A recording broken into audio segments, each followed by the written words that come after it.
Hai, assalamualaikum warahmatullahi wabarakatuh. Semangat pagi dan selamat datang di channel Mama Hasan IRT yang lagi belajar bikin kue, ide-ide jualan dan menjualnya ya teman-teman.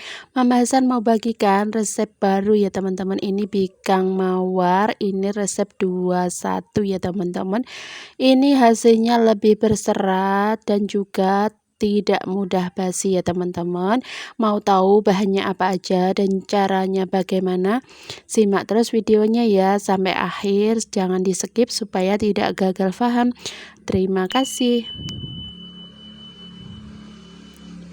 Oke, langkah pertama ini kita rebus dulu ya teman-teman. Ini santan sebanyak 600 ml, ini santan kental dari 1 butir kelapa ya teman-teman. Kemudian tambahkan daun pandan ini 2 lembar, kemudian tambahkan setengah sendok teh garam. Nah, santannya ini kita aduk-aduk, kita rebus sampai mendidih seperti ini. Baru kita siapkan untuk bahan keringnya. Nah, bahan keringnya ini ada 250 gram tepung beras ya teman-teman. Kemudian untuk tepung terigunya ini sebanyak 125 gram. Jadi ini perbandingannya 2:1 perbandingan antara tepung beras dan tepung terigunya. Nah, ini kita tambahkan juga untuk gulanya. Ini gulanya 200 gram ya teman-teman. Ketiga bahan kering ini kita campur dulu sebelum kita mixer. Ini aku gunakan mixer aja ya teman-teman biar cepat kalisnya dan juga nanti seratnya itu bagus berserat kecil-kecil gitu ya. Kemudian langsung kita tambahkan santannya. Ini santannya dalam keadaan panas ya teman-teman. Sekali lagi kalau Mama Hasan bikin bikang santannya itu panas ya teman-teman. Yang penting perbandingan tepung terigunya itu pas, nanti bakalan berhasil ya. Kemudian ini kita mixer terus sampai benar-benar licin, tercampur semua, tidak ada tepung yang melekat di wadahnya itu ya teman-teman, sampai seperti ini, sampai kalis gitu ya. Nah, ini kita mixer sebentar 5 menit, kemudian kita tuang semua santannya. Jadi takarannya itu nanti kalau mau detail resepnya bisa cek di deskripsi box ya teman-teman. Oke, ini sudah dituang semua santannya, baru ini kita campur. Setelah tercampur rata kita matikan mixer, ini siap dicetak. Nah, untuk warnanya ini sesuaikan aja ya teman-teman. Untuk warnanya Mama Hasan kali ini bikin yang beda, perpaduan antara warna ungu, kemudian warna putih dan juga warna kuning. Kalau mau warna yang lain boleh banget ya teman-teman, sesuaikan dengan selera kalian. Bagi kalian yang baru ketemu channel aku, kenalkan aku Mama Hasan IRT yang lagi belajar bikin kue, ide-ide jualan dan menjualnya ya teman-teman. Kalau kalian suka dan sekiranya video aku bermanfaat, bisa bantu like, share, komen, dan subscribe-nya ya teman-teman.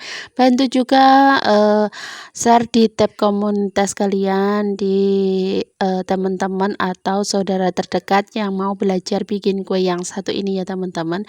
Resep baru kali ini tuh hasilnya cakep ya teman-teman, bener-bener kalian wajib coba. Dan di sini aku juga bikinnya dalam porsi sedikit. Jadi buat kalian yang masih belajar, mau memulai, mau bikin kue ini cocok sekali ya teman-teman. Pokoknya kalian ikutin step-stepnya, insya Allah bakalan berhasil.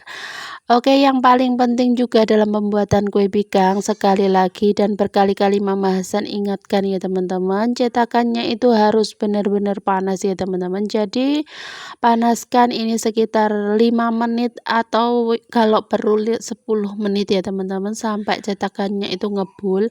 Baru ini kita percikan dengan air garam. Gunakan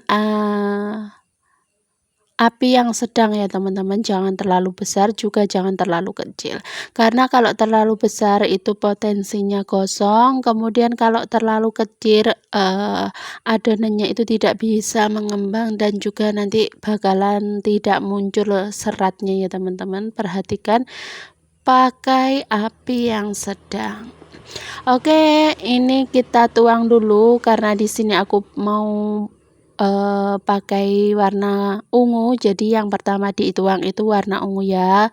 Kemudian kalau pinggirannya itu sudah mulai bening atau sedikit kering, baru kita timpa dengan adonan yang warna putih. Ini tujuannya nanti biar gradasi warnanya itu terbentuk dan misah gitu ya, nggak nyampur. Setelah pinggirannya mengering, ini kita timpa lagi untuk warna yang terakhir, yaitu warna kuning ya teman-teman. Gimana teman-teman, masih mau belajar nggak bikin kue yang satu ini? Dulu waktu Mama Hasan pertama kali bikin juga sering gagal ya teman-teman. Jadi kalau kalian memang benar-benar niat mau bikin kue yang satu ini, jangan pantang menyerah, terus belajar. Kalau gagal bikin lagi, sampai kalian menemukan celah yang benar-benar pas. Jadi kalian tahu ya maunya kue pigang itu seperti apa. Kalau kalian nggak coba, kalau cuma teori aja, nanti kalian nggak akan bisa ya teman-teman. Karena Mama Hasan dahulu juga pernah bikin kue, di awal-awal itu juga mengalami gagal, ada yang kosong, ada yang ngapu, istilahnya nggak matang sempurna, ada yang nggak keluar serat gitu ya teman-teman. Jadi pastikan kalian mencobanya. Resep yang satu ini wajib ya dicoba, insya Allah bakalan berhasil. Oke, lanjut ke videonya. Ini setelah matang, ini kita rendam di air yang dialasi dengan serbet ya teman-teman, seperti biasa kita bikin kue pigang mawar. Nah, setelah uapnya ini menghilang, sedikit hangat, ini kita cungkil ya teman-teman. Cungkilnya juga mudah banget.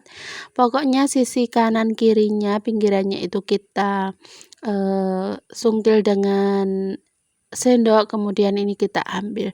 Nah, ini tidak lengket ya teman-teman, ini belakangnya itu tidak gosong, hanya kecoklatan aja. Nah, kemudian langkah terakhir ini kita rekahkan ya teman-teman. Masya Allah, hasilnya itu cantik banget, berserat, kecil-kecil, lebih cantik, lebih berserat gitu ya teman-teman. Cuman kekurangannya kalau menurut aku ini tuh kurang lentur ya teman-teman. Jadi bisa tambahkan telur gitu ya. Nanti kapan-kapan kita bikin resep yang 21 ini tapi ditambahkan telur ya teman-teman. Nanti hasilnya pasti lebih lembut lentur, tapi seratnya itu juga kecil-kecil dan juga cantik. Gimana? Mudah banget kan teman-teman? Bikin kue yang satu ini bahannya sederhana, simple, murah, ekonomis, tapi hasilnya benar-benar cantik. Oke, di sini aku bikin 250 gram tepung beras, jadinya sekitar 15 biji kue pigang ya teman-teman. Jadi cocok banget buat kalian yang pemula mau bikin resep mau bikin kue ini tapi dalam porsi kecil, ini cocok banget buat kalian. Oke, sampai di sini ya teman-teman resep dari aku. Semoga video aku bermanfaat buat kalian, bisa menginspirasi dan juga bisa berguna bagi kalian yang masih mau belajar bikin kue cara pigang atau pigang mawar seperti ini. Nah, selain dicetak dengan tutup botol, ini bisa juga langsung direkahkan tanpa tutup botol ya. Hasilnya sama aja, juga cantik banget. Pokoknya sekali kalian coba bikin kue tradisional yang satu ini dan bisa berhasil, nanti bakalan ketagihan ya teman-teman, bikin lagi. Karena selain tampilannya itu cantik, ini rasanya juga enak banget ya teman-teman. Rasanya manis, gurih, dan juga legit banget. Oke, selamat mencoba. Wassalamualaikum warahmatullahi wabarakatuh. See you next video.